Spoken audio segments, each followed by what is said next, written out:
In late 1987, the small city of Gothenburg, Nebraska, would become home to the mysterious disappearance of a young mother.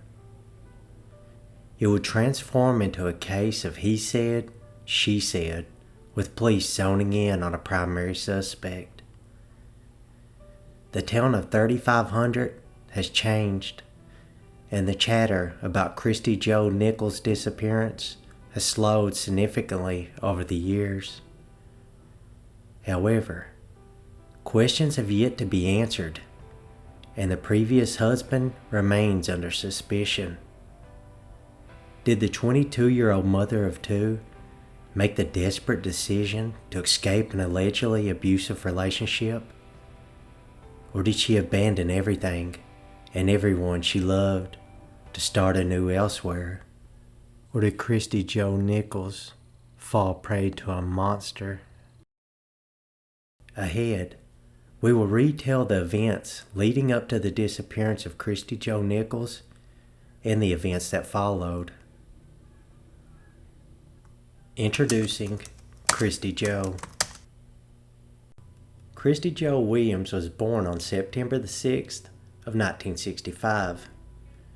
She graduated from Overton High School in 1983 before marrying Mark Nichols the following year. Mark and Christi would welcome their first child, a daughter named Lindsay, in December of 1984. Their son Preston was born in April of 1986. Christi is described as being quiet, timid, and shy around strangers. But those close to her know she is as smart as a whip. While her marriage appears strong from the outside, an unthinkable event will soon shed light on the couple's dark secrets. By December of 1987, Christi Jo has had enough. She is ready to move on with her life. On the 9th, she sits down with a Cozad attorney, Claude Berkeman Sr., to discuss getting a divorce from her husband. Before leaving the attorney's office, Christi will schedule a follow-up appointment, but she'll never make it. She'll be long gone before that can happen. On December the 10th of 1987, the couple takes their children out for pizza before getting pictures with Santa. Mark's story. When the fun ends with the family, Christi and 26-year-old Mark return home and hire 17-year-old Diane to babysit the children. They leave and spend several hours at a local bar called Pete's. On the 11th, around midnight, Mark returns home and pays the babysitter in cash. After she leaves, Christi and Mark argue for a few more hours, with Mark finally going to sleep around 2 a.m. Around 7 a.m., Mark is awoken by the kids. He looks around and realizes that Christi is not there. He has no clue where she is, but he lies about it when Christi's mother calls moments later. He pretends she is still sleeping in bed, since he doesn't want to cause her any concern. Later that morning, Mark takes the kids to their grandmother's place and leaves them there so he can go search for Christi. Around this time, Mark tells another woman that his wife has gone shopping. He spends 2 hours searching the city for his wife, but she has disappeared without a trace. With no other choice, Mark decides to report his wife missing and finally makes contact with local authorities. He tells police that $30 was missing from his billfold, along with the tip money the couple had kept in a jar. He believes Christi left with a suitcase and her purse. The suitcase contained jeans, a bra, a sweatshirt, and a jacket. Christi's purse would have held a hairbrush, lighter, matchbook, bottle of Neutrogena cream, nail file, mirror, lipstick, and a piece of gum. Mark would waste no time moving out of the house, selling the family's cars, and restarting his life. Since he felt Christi had left him for another man, he had no reason to wait for her return. Mark's father, Lowe, would say, "In what evidence I've seen, she took a powder and just left. We've completely forgotten about it and moved ahead." Those closest to Christi refused to believe the loving mother would leave her children behind without a second thought. In April of 1990, Mark officially divorced Christi and remarried. He eventually regained custody of the two children. The remnants. Investigators find it odd that Christi Jo left behind certain items, including diamond jewelry and her driver's license.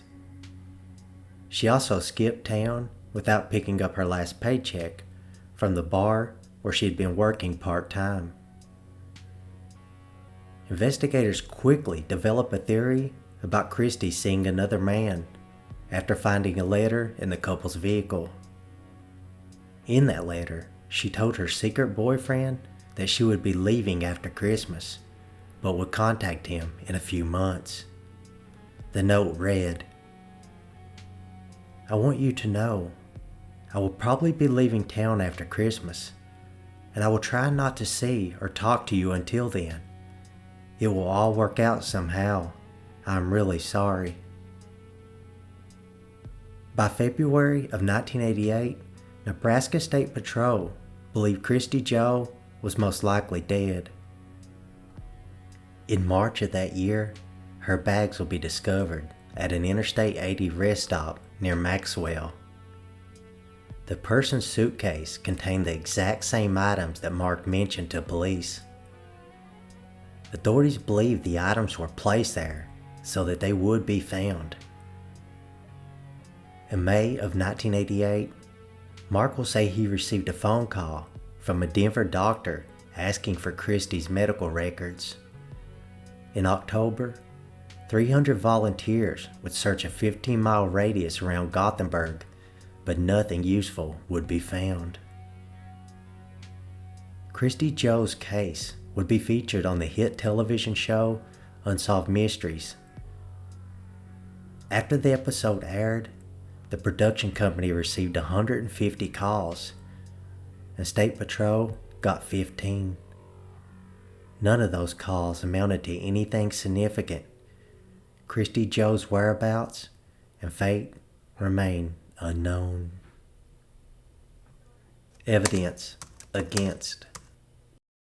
A lot of time has passed, and many things have changed over the years, but one thing remains the same.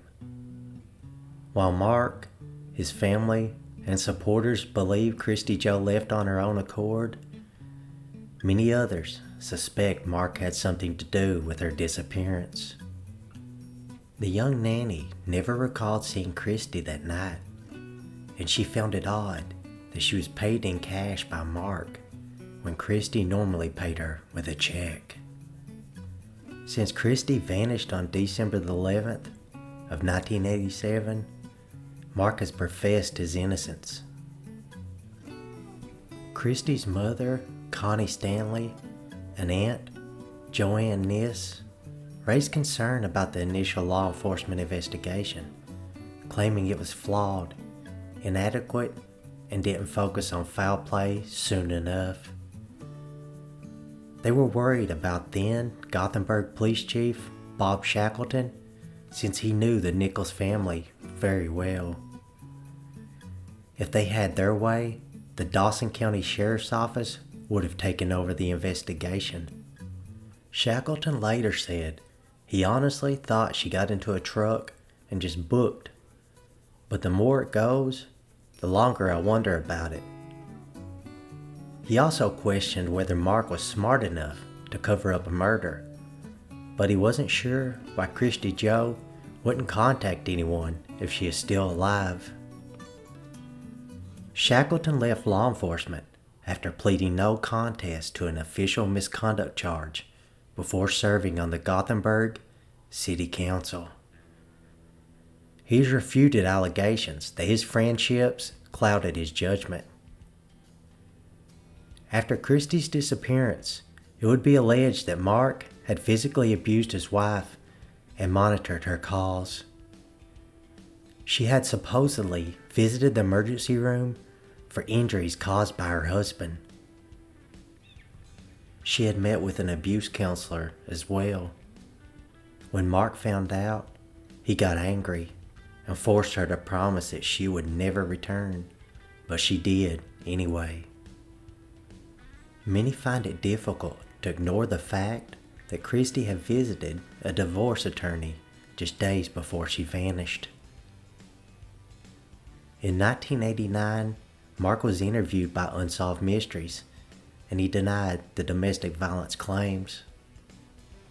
However, he admitted he had injured Christi once when tossing her onto a waterbed in self-defense. Mark Nichols would sit down for a polygraph test in December of 1987, and that would be a source of contention. Mark has repeatedly said he passed the test. State Patrol investigator Terry Aarons admitted that Nichols had taken a polygraph, but he would not discuss the results in December of 1989. The State Patrol's cold case investigator, Robert Frank, would say that the polygraph test was inconclusive in August of 2003. Ultimately, the only forensic evidence investigators had was blood from the carpet in the couple's bedroom and blood in the trunk of Mark's vehicle. Mark easily explained away the blood in the bedroom, saying it was menstrual blood. He would tell investigators that he woke up on the night of his wife's disappearance and saw her standing over the blood stain. The dried blood had previously been overlooked by Gothenburg police. When tested, it was revealed that the blood was not menstrual blood at all. On March the 20th of 1992, an arrest warrant for third-degree assault was filed against Mark in Lincoln County. However, he had already moved from the state before the warrant could be served. In December of 1994, Christi's grandmother, Violet Williams, and other members of the family called for a grand jury investigation to probe the disappearance. The officer in charge of the patrol's investigation said the case remains active, but no officer is pursuing leads full-time. Dave Elliott also favored a grand jury, saying, "If a grand jury could make Mr. Nichols and his relatives talk, I'm sure it could offer new ideas." Their request would be denied due to a lack of evidence. The end. One way or another, 22-year-old Christi Jo Nichols left everything behind on December the 11th of 1987. And that is basically the end. The end of the road and the end of the investigation. It is the end for spectators, but the heartache and grueling torment remain for Christi's loved ones. Someone out there has the answers that can mend the wounds and give the family the justice they deserve. Christi Jo's grandmother, Violet Williams, never lost hope that her granddaughter's killer would be identified and brought to justice. Violet passed away in 1999. Williams was born in a sod house near Brady and died of heart failure at the age of 78.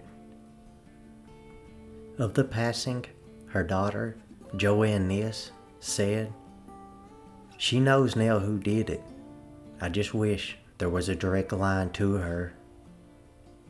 In late January of 2020, Christi's daughter, Lindsay, wrote on Facebook, "I would give anything to know what happened to my mother, or even to just find her.